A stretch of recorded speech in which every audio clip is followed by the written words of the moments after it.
আসসালামু আলাইকুম বন্ধুরা। আপনারা যারা আমাদের ইউটিউব চ্যানেল থেকে টিবাদের ভিডিও দেখতেছিলেন, এটা হচ্ছে সেই ভিডিওরই লাস্ট পার্ট এবং শেষ পার্ট।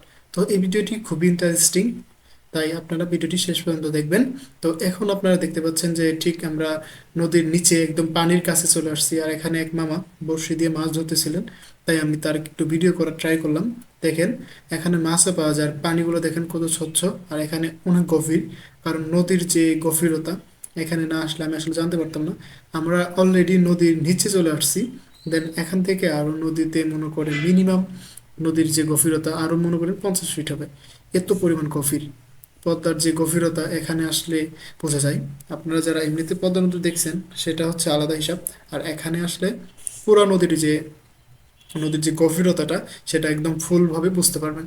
দেন এই মামাকে জিজ্ঞেস করলাম, মামা এখানে মাছ পাওয়া যায় কিনা বড় বড়? বলেছে হ্যাঁ, বড় ধরনের মাছ পাওয়া যায়, এই জন্য তো আমরা বসে থাকি। তো হয়তো মামা বিকালের দিকে আসছিলেন, তাই এখনো মাছ পাননি। তো ওনার থেকে চলে আমরা আর একটু দেখাচ্ছিলাম। দেখেন অনেকগুলো পাথর, বড় বড়, যে আমরা বলতাম যে এগুলোর নাম কি জানি, এগুলো মূলত হচ্ছে নদীর ভাঙন থেকে বাঁচার জন্য এগুলো দেওয়া হয়। দেন এগুলো হচ্ছে বস্তা দেওয়া হয়।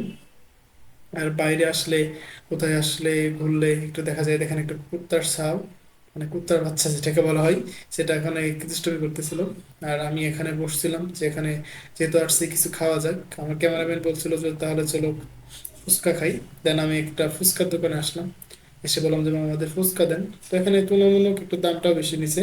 আমরা নর্মালি অন্য জায়গায় খেলে 40 টাকা বা 50 টাকা দিয়ে এক প্লেট ফুচকা খাওয়া যায়, আর এখান থেকে সে আমাদের থেকে 60 টাকা নিছে। তো যাই হোক, টাকাটা ফেক না, তবে ওদের সার্ভিসটা ভালো ছিল, খাবারটা ভালো ছিল। এই তো।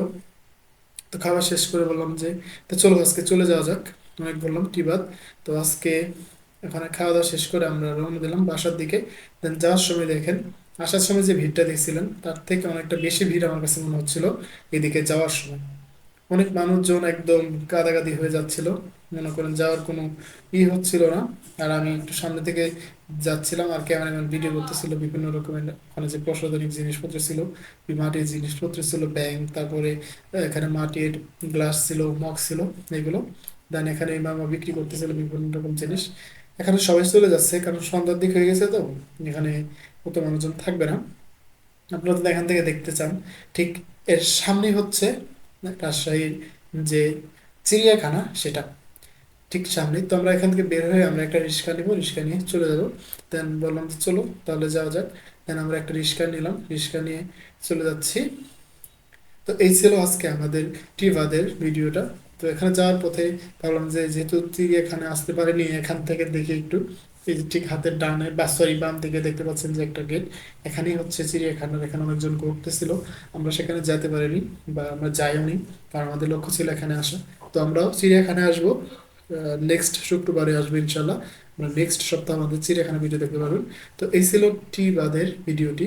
কেমন লাগলো অবশ্যই জানাবেন। দেখা হচ্ছে নতুন আরেকটি ভিডিও। ধন্যবাদ।